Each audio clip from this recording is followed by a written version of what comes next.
ببین نتیجه باید یه همچین چیزی بشه. زمینه‌ای که پر از یه توخاییه که یک دستن و به هم چسبیدن، نه فاصله بینشون هست نه توی هم رفتن. از دورم من عکس میگیرم که بهتر ببینی الان خیلی از نزدیکه و نیازه که ما با همین دقت به کارمون نگاه کنیم. خب زمینه بقیه گلای اینطوری رو خودت بزن، انجامشون بده و بیا قسمت بعدی دوباره پیش من. خب میخوایم زمینه این گلا رو هم یه تو بزنیم. البته من میام از یه تو دیگه استفاده میکنم، از همون یه تو نه، به خاطر اینکه فضا کوچیک‌تره میتونم از یه توی کوچیک‌تر استفاده بکنم، خوشگل‌تر میشه که در واقع بافت زمینمون متناسب با فضاش باشه، یعنی کوچیک‌تر میشه، ما میایم از یه توی کوچیک‌تر استفاده میکنیم. این از این. و تفاوت دیگه‌ای که داره اینه که این یه تو آج داره. بریم بزنیم با همون قاعده‌های قبلی، همون چیزها رو باید رعایت کنیم و کار خاصی نداره، فقط همین دیگه. بریم بزنیم.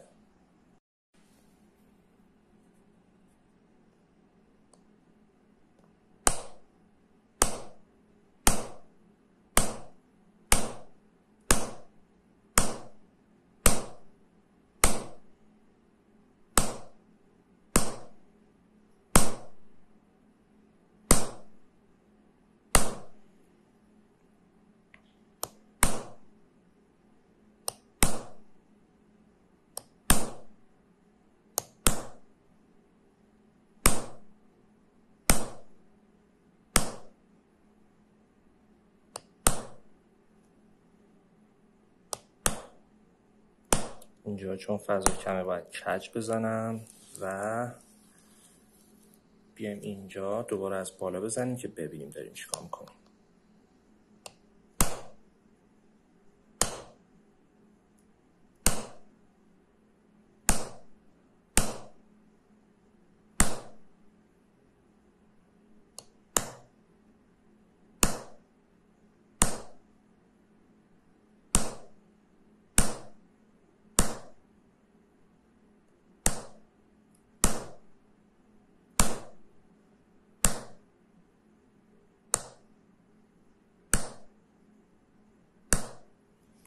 خب اینجا رو سیاه کنیم.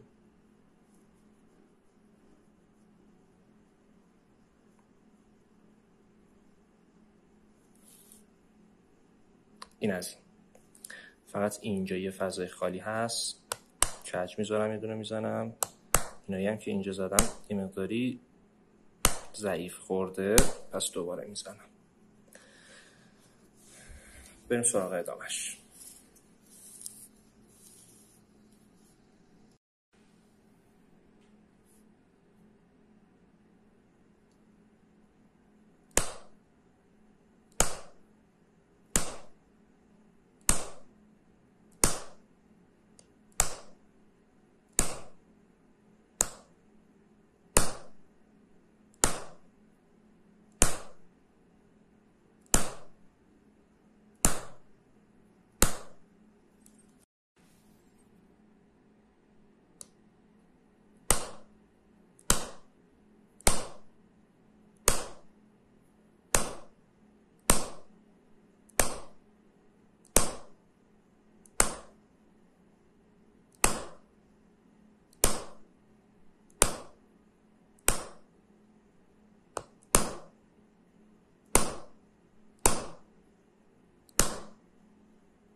قلم کج، ضربه آروم، قلم کج، ضربه آروم، قلم کج، ضربه آروم.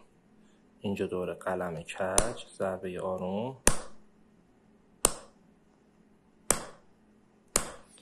خب بریم سیاهش کنیم ببینیم چی شد.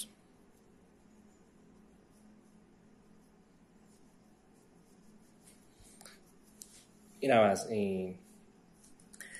اینجا یه فضای کوچیک داریم، یه دونه دیگه بزنم.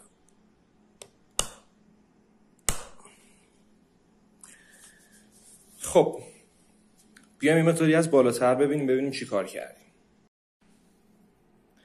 میبینی چی شد؟ یه توهای یک دسته کنار هم دیگه و زمینه‌ای که خوشگل شد. بریم یکی دیگه هم بزنیم.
خب اینم از این.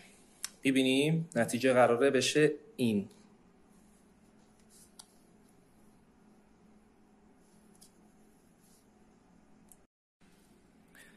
میبینی چه شکلی شد؟ این که در رابطه با یک دستی حرف میزنم منظورم این همچین چیزیه. به اینجا باید برسیم. نتیجه این شکلیه. کارمون کم کم داره جون میگیره، کم کم داره خوشگل میشه. بریم ادامه بدیم.